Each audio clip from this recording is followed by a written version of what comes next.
Praise the Lord. ஆண்டவருக்கு மகிமை. இந்த காலையில் உங்களை சந்திக்கிறது ரொம்ப சந்தோஷமாக இருக்கு.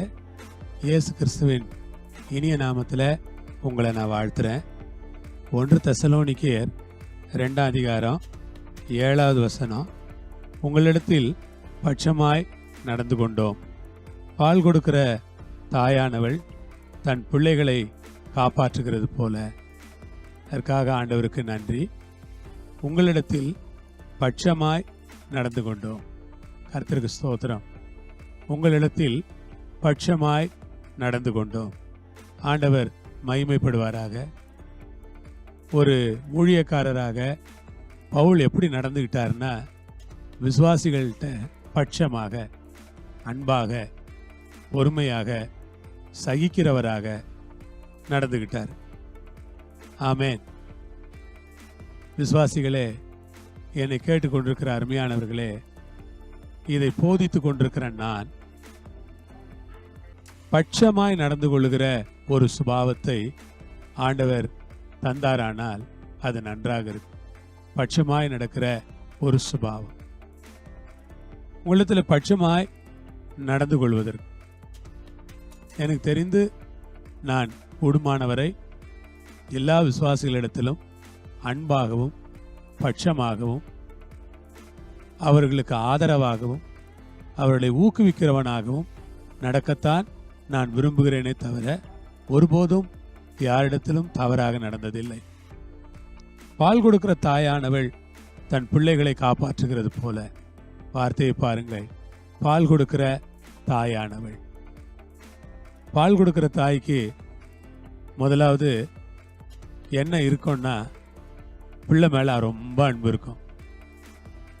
பிள்ளை மேல ரொம்ப அன்பு இருக்கும். கர்த்தருக்கு ஸ்தோத்திரம். இந்த மிருகங்கள் கூட தான் பிள்ளைகளுக்கு பால் ஊட்டுகிற மிருகங்கள் ரொம்ப சந்தோஷமா பால் ஊட்டுங்க. தாய் மெலிஞ்சு போயிடும், ஆனா குட்டிங்கெல்லாம் கொழு கொழுன்னு இருக்கும். இந்த பால் ஊட்டுகிற தாயினுடைய சுபாவம் தான் ஒரு பாஸ்டருடைய சுபாவம். பாஸ்டரு சரீரத்தில் பலவீனமாக இருந்தால் கூட, பாஸ்டருக்கு சிரமங்கள் இருந்தால் கூட, பாஸ்டருக்கு கடினமான சூழ்நிலைகள் இருந்தால் கூட, அவருடைய மனதெல்லாம் விசுவாசிகளை பலமாக மாற்றணும். விசுவாசிகள் ரொம்ப உற்சாகமாக இருக்கணும். விசுவாசிகள் ரொம்ப ஆர்வமுள்ளவர்களாக இருக்கணும். விசுவாசிகள் ரொம்ப பரிசுத்தமுள்ளவர்களாக இருக்கணும் என்று இந்த பிள்ளைகளை காப்பாற்றுகிற ஒரு சுபாவம். இயேசு சபையை போஷித்து காப்பாற்றுகிறார். ஆண்டவர் வசனத்தை கொண்டு சபையை போஷிக்கிறார்.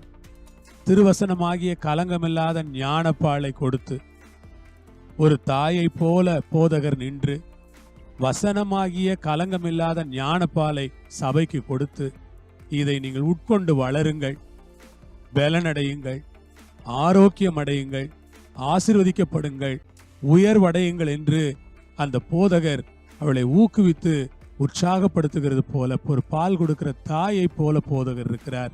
அருமையான விசுவாசிகளே, இந்த இடத்துல போதகர்கள் பலவீனமாக இருந்தாலும் விசுவாசிகளை பலப்படுத்தத்தான் அவர்கள் நினைக்கிறார்கள். ஆமேன்.